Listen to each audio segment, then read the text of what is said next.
माननीय मंत्री जी, No. नहीं, sorry, Anil Desai ji not present, Shri Praful Patel ji not present. Now मंत्री जी. Dhanyavad, sir. Sir, the set of amendments which we are coming up with for the Companies Act has rightly been spoken about by the honorable members. And the importance of it is long felt. The Companies Act was passed in 2013, and since then it has undergone so many different amendments. It has undergone so many different amendments because the stakeholders kept giving inputs, saying various aspects of the Companies Act, which was passed in August 2013, are still not helping in companies doing their businesses without worrying about compliance. The Standing Committee on Finance, even in 2010, had very clearly recommended, and I quote here, sir, transgressions purely procedural or technical in nature should be viewed in a broader perspective, while serious non-compliances or violations, including fraudulent conduct, should invite stringent deterrent provisions, unquote. So the recommendation of the Standing Committee, even in 2010, had very clearly said that procedural and technical transgressions should be treated with a broader perspective, whilst non-compliances or fraudulent conduct should be stringently handled. It's one thing that it was available even in 2010, but the Act was passed in 2013.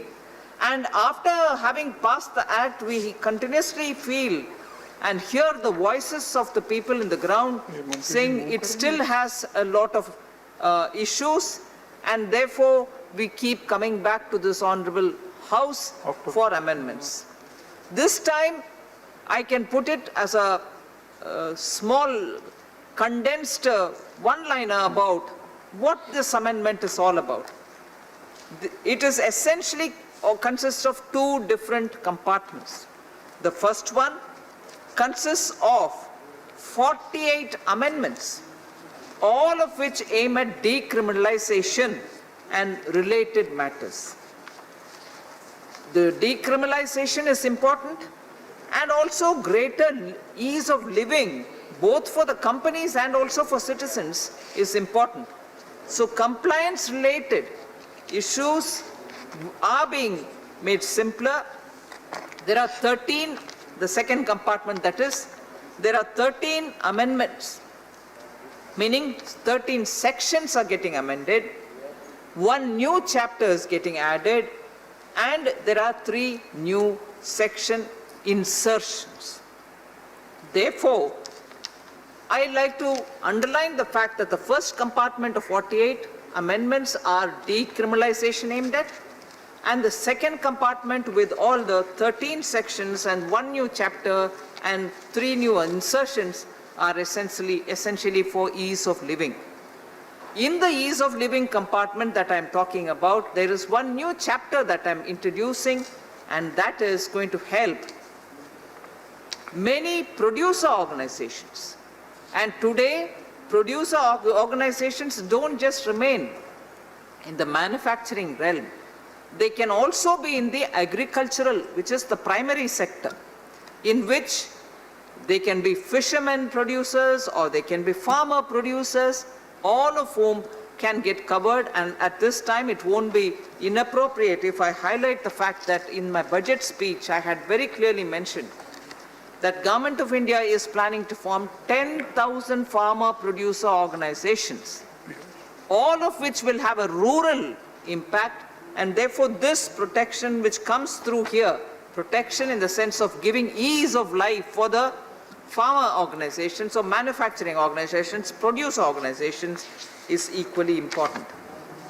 I wish to underline the fact, whilst we are doing decriminalization exercise, since 2013, the total number of penal provisions related sections were 134.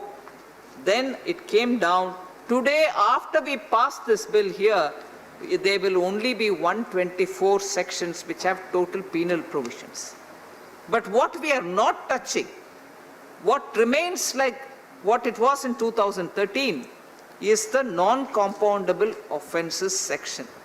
35 of them from 2013 remain 35 even today, because we are not giving an opportunity for fraud, deceit, or injuring public interest to go away with smaller punishments. So those non-compoundable sections of 35, which will make sure that those who do fraud, those who do deceit, and those who bring injury to public interest will all be treated with firm hands. There are lots more things which I can say about this set of amendments, but I've heard members speak so with the passion about the various amendments. They've covered all the changes that I'm bringing through here, and therefore I don't need to elaborate justifying why this Companies Act amendment will have to be passed by this August House. With that said, sir, through you, I request all the members to pass them. Now, the question is this.